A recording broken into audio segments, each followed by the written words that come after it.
naik dari sujud, hadis yang paling kuat apakah mengepal tangan atau membuka telapak tangan? Apakah keduanya boleh dilakukan? Karena ada sebagian orang yang berpendapat kalau mengepal itu seperti gorila. Ini dari mana? Pertanyaan awalnya sudah bagus, akhirnya kalimat gorila. Ini gimana nih? Pakai istilah yang lain. Nah, memang gorila mengepal-ngepal gitu kalau berdiri. Saya nggak pernah lihat sih ya. Ini malam ini kok aneh-aneh ini. Jadi sunnahnya mengepal, sunnahnya. Yang lebih kuat pendapat jumhur ulama adalah mengepal. Ya, hadisnya lebih kuat memang. Walaupun tidak mengepal juga ada riwayat yang menyebutkan. Ya, dengan menopang, membuka telapak tangan, kemudian menekan di paha, ya, kemudian menekan tubuh ke atas. Itu juga ada hadisnya. Tapi mengepal dengan menekan tanah ke atas itu lebih kuat hadisnya. Allahu a'lam. Tapi dua-duanya boleh dikerjakan. Apa hukumnya imunisasi? Apakah anak antum diimunisasi? Ya. Kalau imunisasi, kalau antum pastikan memang tidak ada bahan-bahan haramnya, fadhal silahkan. Secara pribadi aja. Kalau saya tidak, karena saya pernah baca di majalah Bekam dan saya pastikan tentang kebenarannya, maka memang ternyata ada hasil survei dan beberapa dokter juga bicara katanya ada memang campuran haramnya. Maka minimal masuk dalam bab syubhat, minimal, kan gitu. Alhamdulillah anak-anak saya tidak imunisasi, sehat-sehat saja tuh. Karena di situ bahasanya memang agak menggelitik ya. Ya waktu saya baca, antum bisa beli majalah Bekam. Ada majalah besar judul Bekam itu di mana-mana nyebar sekarang. Tapi saya lupa edisi keberapa tuh mereka bahas besar masalah imunisasi, statement para dokter dan segala. Jadi bahasa sederhana dari dokter-dokter yang memang menolak imunisasi itu sendiri mengatakan itu kan sebenarnya bakteri yang bahasa medisnya disterilkan. Bakteri ini lalu disuntikan ke bayi yang bayi ini sebenarnya tidak butuh itu, sengaja bakteri dimasukkan dengan alasan untuk memicu kekebalan tubuhnya. Nah ini secara ilmiah juga sebenarnya tertolak gitu kan. Dasarnya tubuh manusia sudah punya kekebalan tubuh, bagaimana bakteri sengaja dimasukkan dengan alasan untuk nanti kalau ada penyakit datang akan tertolak. Zaman dulu buktinya orang tidak ada seperti itu gitu kan, tidak ada masalah. Jadi Allahu a'lam. Kalau saya pribadi antum tanya, memang saya pribadi jangan jadikan sebagai pegangan ya. Kalau saya pribadi setelah saya baca itu, anak-anak saya yang awal-awal memang semua menjalankan sesuai dengan program yang ada. Tapi yang anak saya 2 terakhir memang saya tidak imunisasi sama sekali. Setelah saya pastikan memang ada beberapa pendapat asati dari situ, ustadz-ustadz kita, kemudian juga ada pendapat para teman-teman medis yang sudah bisa dijadikan sebagai rujukan, nama-nama mereka jelas, status mereka jelas, memang bukan fiktif sebagai seorang dokter, mereka sampaikan secara ilmiah, ya sudah gitu kan. Bagi saya minimal masuk bab syubhat. Dan apa kata Nabi? Kalau syubhat ditinggalkan maka telah menyelamatkan kehormatan diri dan agama. Kalau dilakukan berarti telah jerumuskan dirinya pada yang haram. Jadi jelas dijauhi. Ustaz, bagaimana hukumnya memainkan alat musik dan bernyanyi? Nah, Pak Yoyo jawab deh. Haram, tapi sambil nunduk Pak Yoyo. Ini sudah sering saya jelasin ikhwah ya. Daripada main gitar, daripada main seruling, buka Quran, berubahlah gitu kan. Sampai kapan ini mau mengkring gerang-gering terus? Untuk apa? Habis waktu, suaranya kalau bagus pakai dalam tilawah. Antum coba cari cuplikan, saya lupa. Kemarin itu sempat ada salah seorang teman dari Saudi itu ngirimin saya. Saya juga lupa namanya. Ada satu bekas penyanyi terkenal Amerika, anak muda. Dia lagi ditawar sekian juta dolar untuk nyanyi, tapi dia nolak. Subhanallah masuk Islam, setelah setahun masuk Islam hafal Quran, dia jadi imam terus disoting. Suaranya Masya Allah luar biasa, didengarkan ke Quran. Sampai kalau dia jadi imam itu penuh masjid, orang datang semua. Kenapa nggak dialihkan ke Quran, suara antum yang bagus tuh Masya Allah.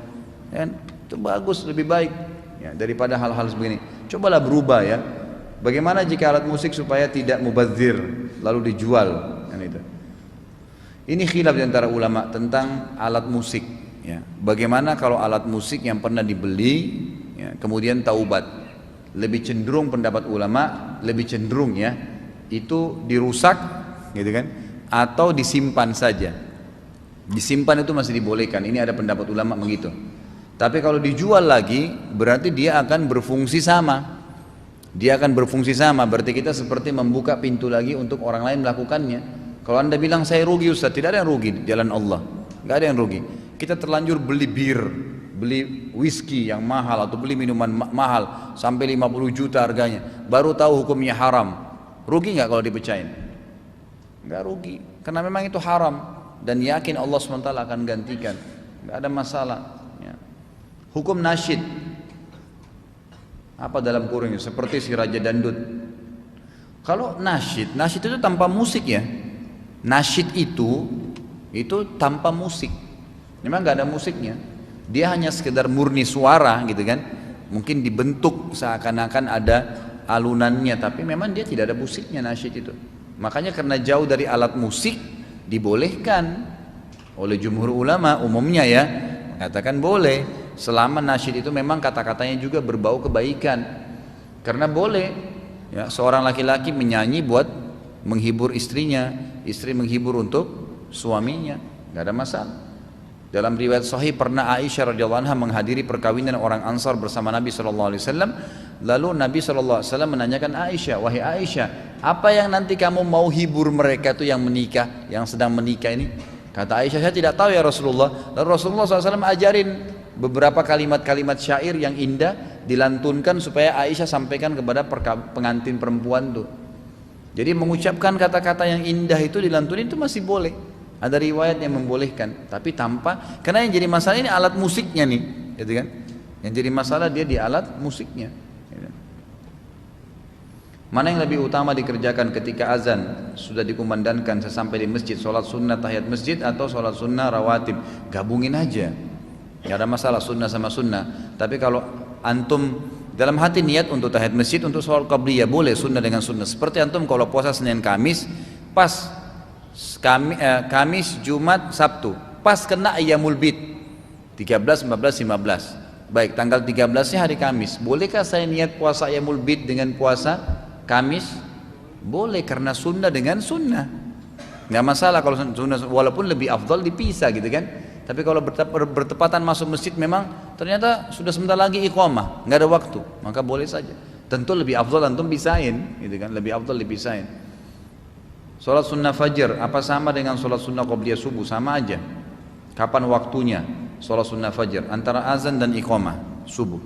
Jadi bukan yang dimaksud sebelum azan subuh. Ustaz, beberapa hari yang lalu sahib ana sedang ada konflik rumah tangga dan saat ini berujung perceraian. Namun kabarnya dia menceraikannya lewat SMS kepada istrinya tersebut. Lalu bagaimana hukum perceraian itu yang dimaksud Ustaz? Kalau dia memang niatkan cerai, mau SMS, mau dia ucapkan, mau dia tulis di kertas, gitu kan? Mungkin dia ucapkan kalimat cerai memang dengan niat menceraikan, jatuh cerainya. Jelas dalam Islam itu, gitu kan? Jadi seseorang bilang sama iparnya misalnya, dia marah sama istrinya, dia nggak mau ketemu lagi, sampaikan kepada adik kamu ya, saya ceraikan dia. Terjadi cerai itu, walaupun si istri nggak dengar. Maka nggak boleh main-main. Apa kata Nabi SAW? Jangan main-main di 3 hal. Tidak boleh main-main di pernikahan, rujuk, dan perceraian. Nggak boleh. Kan gitu. Jangan sampai nanti antum lihat seseorang ini teman, terus antum bilang, ini anakmu nanti kalau besar jodoh anak saya, kita nikahkan. Dia bilang iya, maka nggak boleh nikah tuh anak-anak sebelum dilaporin nanti kalau besar. Ini pernikahan nggak boleh main-main. Jadi kalau mau nikah anak kita nanti, kayaknya pernah ayah jodohin kamu sama anaknya ini, mau nggak? Kalau dia bilang saya nggak mau, ya sudah. Yang penting sudah disampaikan. Makanya jangan bilang ya, jangan sampai dikatakan nanti ini sama ya anak saya, nggak usah, itu kita nggak tahu nanti masa depannya mereka. Yang kedua rujuk, sudah cerai kemudian bercanda-bercanda kembali lagi, walaupun tidak diucapin rujuk itu. Kalau sudah bercanda, sudah sama-sama kembali hubungan biologis, ya sudah rujuk namanya.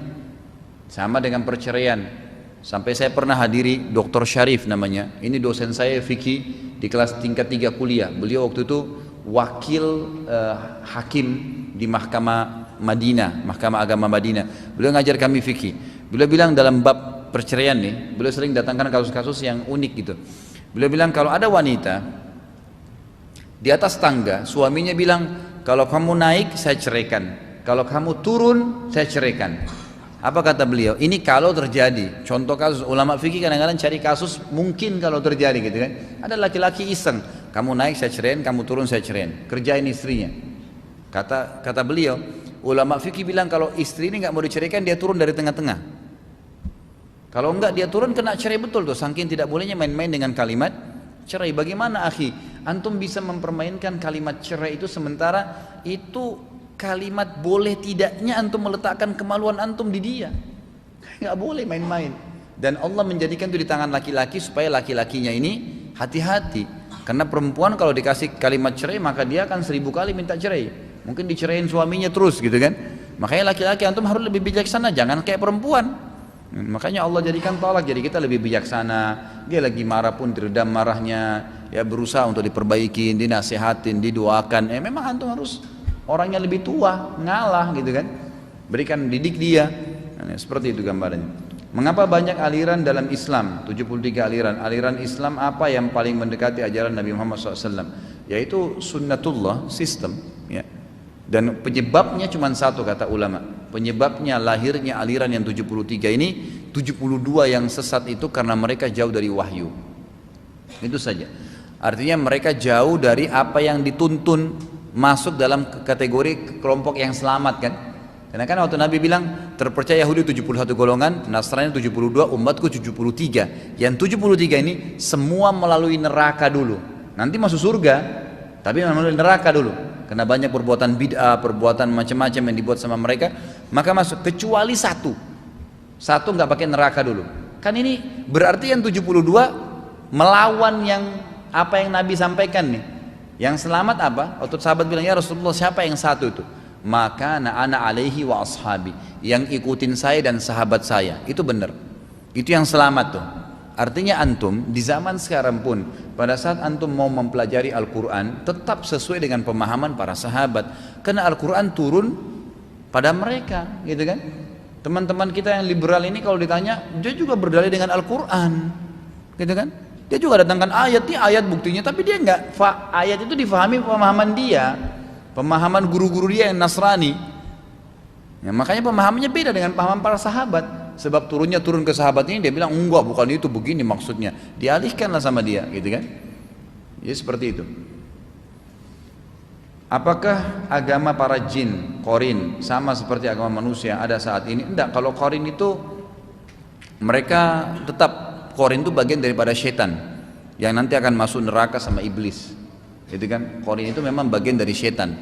Makanya kata Nabi SAW, semua kita ini punya pendamping dari malaikat dan jin. Ya, dari setan ya, malaikatnya mengingatkan kebaikan, setannya mengingatkan keburukan. Lalu sahabat heran, kalau malaikat sahabat tidak kaget, tapi kalau setan, sahabat bilang, ya Rasulullah, anda juga punya Qarin dari setan?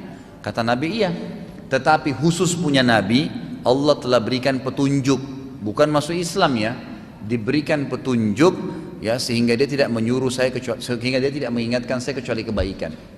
Ya, jadi seperti itu gambaran yang disampaikan itu. Apa maksud dari surah Al-Falaq ayat 4 dari kejahatan perempuan penyihir yang meniup pada buhul-buhul talinya? Jadi memang umumnya kata ulama tafsir, penyihir itu 90% perempuan. Penyihir, gitu kan? Ada enggak antum dengar di Indonesia ini kakek lampir? Hah? Digambarkan nenek. Penyihir itu biasa begitu. Dan subhanallah, umumnya penyihir itu didominasi dengan perempuan. Makanya Allah mengatakan naffathat, itu tiupan penyihir-penyihir wanita, walaupun ada penyihir laki-laki. Jadi ditiupkan pada buhul-buhul, umumnya penyihir itu selalu pakai buhul. Jadi dia kalau mau ikat pakai boneka, nanti diikat benang, nanti diikat, itu namanya buhul-buhul yang dia ikat. Jadi dia ikat kakinya, nanti orang itu kena sihir kakinya yang sakit, nanti diruqyah kakinya, gitu kan? Seperti itu yang dimaksud dengan surah Al-Falaq ayat 4 tadi. Apakah Rasulullah SAW selalu melakukan doa kunut pada saat subuh? Karena ada sebagian imam yang melakukan dan ada yang tidak. Hadis yang menyebutkan Nabi SAW tidak pernah meninggalkan kunut ya di subuh hari, itu hadis yang lemah, hadis yang lemah. Tapi kalau apakah Nabi SAW pernah kerjakan? Pernah saja, gitu kan? Dan ini tidak dipermasalahkan oleh para ulama ya, nggak masalah. Ya. Sampai Imam Ahmad rahimahullah mengatakan, siapa yang ikut sholat di belakang Syafi'i, yang ikut mazhab Syafi'i ya, lalu dia tidak kunut, maka tidak usah dia sholat. Jadi antum kunut aja nggak apa-apa, ikut kunut saja. Tapi kalau antum mau kunut juga tidak apa-apa, tidak kunut pun tidak apa-apa, tidak dilarang, gitu kan? Nggak dilarang. Jadi jangan dianggap itu sebuah pelanggaran yang besar, enggak. Karena memang ada riwayat cuma didhaifkan oleh para ulama hadis. Dalam rukun iman yang ketiga yaitu mempercayai kitab-kitab Allah, hanya Al-Quran yang kemurniannya tetap terjaga, sementara 3 kitab yang lain diragukan kemurniannya. Apakah kita tetap harus mengimani ketiga kitab tersebut? Mengimani keberadaannya iya. Bahwasanya ada suhuf Nabi Ibrahim, ada Taurat, ada 4 bukan 3 ya. Suhuf Nabi Ibrahim, Taurat Nabi Musa, Zabur Nabi Daud, Injil Nabi Isa, dan Quran Nabi Muhammad SAW. Jadi keempat kitab yang lain tetap wajib diimani keberadaannya. Tapi nggak usah cari tahu di mana, bagaimana ayatnya, apa hukumnya, nggak perlu. Cukup diimani, oh iya memang ada kitab ini. Gitu. Bila orang melakukan amalan puasa Daud dan suatu waktu saatnya jadwal puasa mendapat undangan walimah atau acara lain dan ada makan-makannya, apakah dia tetap berpuasa atau tidak? Bila tidak puasa, apakah dianggap terputus puasanya? Jadi dia bebas saja, karena puasa sunnah ya. Puasa sunnah itu bebas. Sholat sunnah, antum bisa batalin kapan saja. Ada alasan, tidak ada masalah. Kan gitu. Tapi kalau antum tergantung niat-niat, oh karena teman saya undang deh, saya mau dahulukan untuk mengikram dia, boleh saja, tidak ada masalah. Hak kita kok itu, gitu kan? Hak kita, tidak ada masalah. Jadi boleh saja, boleh batalin, boleh enggak. Kalau dia batalin karena dia sudah niat tadi puasa dari awal, kemudian dia batalin karena udzur syar'i, tiba-tiba sakit mah jam 9 pagi, terpaksa dia harus makan nasi misalnya, atau tiba-tiba temannya undang dan dipaksa untuk makan, itu lain, bebas saja, nggak masalah. Dan insya Allah selama dia niat dari awal subuh tadi memang sudah niat puasa, maka tidak ada masalah, dapat pahala puasa dan tidak terputus puasa Daudnya, gitu kan. Apabila seseorang dalam perjalanan jauh menggunakan kereta, di suatu tempat terdengar suara azan, maka dia melakukan sholat. Setelah sholatnya selesai, tiba-tiba terdengar suara azan karena perbedaan wilayah. Apakah sholatnya diterima? Atau apakah orang tersebut harus mengulang sholatnya? Tetap diterima asal memang sudah masuk waktu. Memang dasarnya sudah masuk waktu, nggak masalah, gitu kan? Tapi kalau misal antum lewat di satu tempat baru jam 11 pagi, udah dengar azan, ya, siapa tahu mungkin HP orang di sebelah antum yang bunyi, Allahu a'lam, gitu kan? Kemudian antum sholat, ternyata antum lewat satu lagi dengar azan, lihat jam, perhatikan, gitu kan? Kalau emang jam duhur masuk akal kayak sekarang, memang kan ini minimal ya. Biasanya itu jam 11.38, memang jam 11:30, 12 itu. Jadi belum pernah ada duhur, ya itu jam 11-an. Jadi antum lihat juga jam, Allahu a'lam. Lihat, kalau memang sudah masuk waktu maka tidak ada masalah. Nggak usah diulangin ya. Bagaimana hukum jual beli saham? Sudah saya jawab tadi. Kita tidak boleh mendatangi majelis yang tidak sesuai dengan sunnah. Bagaimana dengan mendengarkan khutbah Jumat yang isinya banyak melenceng dengan sunnah? Kalau antum terpaksa hadir atau memang tidak sengaja hadir, tidak ada masalah. Saya sarankan kalau Jumat memang cari masjid-masjid yang ada jadwal Jumatnya ya. Fadhal, kalau antum memang mau hadir di khutbah Jumat saya, gitu kan, tinggal lihat di web, silakan. Ya, saya ada khutbah setiap Jumat, ada khutbah Jumat, bisa diikutin, gitu kan, insya Allah di mana-mana. Kalau enggak mungkin cari masjid teman-teman yang memang ada bagus khatibnya, silahkan. Daripada kita asal hadir Jumat saja sayang, gitu kan. Ketika berwudu, apakah batal wudunya kalau sambil ngobrol? Enggak batal, enggak ada masalah, gitu kan. Tapi wudulah dulu, gitu kan. Sama juga dengan orang lagi makan, terima telepon, mau ngomong apa? Mau makan dulu selesai, gitu kan. Wudu dulu, mau ngobrol apa? Sambil kumur-kumur ngobrol kesemprot nanti. Ya, tapi nggak batal. Ketika selesai berwudu, apakah berdoanya harus menghadap kiblat? Sebaiknya. Ketika main game, kalau menang atau mendapatkan poin dan poin itu bisa diperjualbelikan beberapa uang, apakah disebut judi juga, Ustaz? Tidak disebutkan judi. Tapi saya sarankan sudahlah, berhenti dari gini-gini. Sudah game-game itu sudah berhentiin, gitu kan. Daripada habis-habisin waktu, iseng Ustaz, istirahat, majilah, dengar tilawah. Dengar tilawah, masa dengar Al-Quran itu nanti kalau orang mati, gitu kan? Atau nanti kalau ada kesempatan dari Quran ke Quran, dari Quran ke Quran, dari surah, coba antum praktekin seminggu nih. Coba antum praktekin dari malam ini, seminggu aja ikhwah, seminggu. Dengar Quran terus, non-stop, apalagi kalau ada terjemahannya. Coba perhatikan baik-baik, pasti beda. Atau dari Quran dengar ke ceramah, Quran ke ceramah, terus begitu.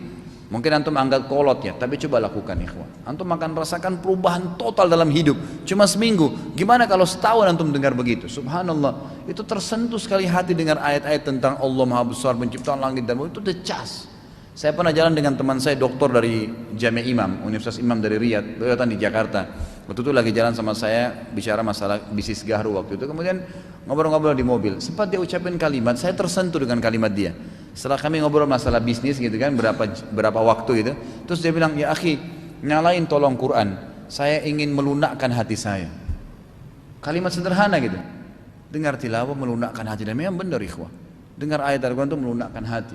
Coba dari Al-Quran ke Al-Quran, daripada permainan kosong, daripada ini. Udahlah, HP kita pun kalau kita lagi iseng ada waktu, coba download ceramah, gitu kan. Dengarin ceramah, ubahlah kehidupan itu. Sampai kapan nih mau tidak berubah?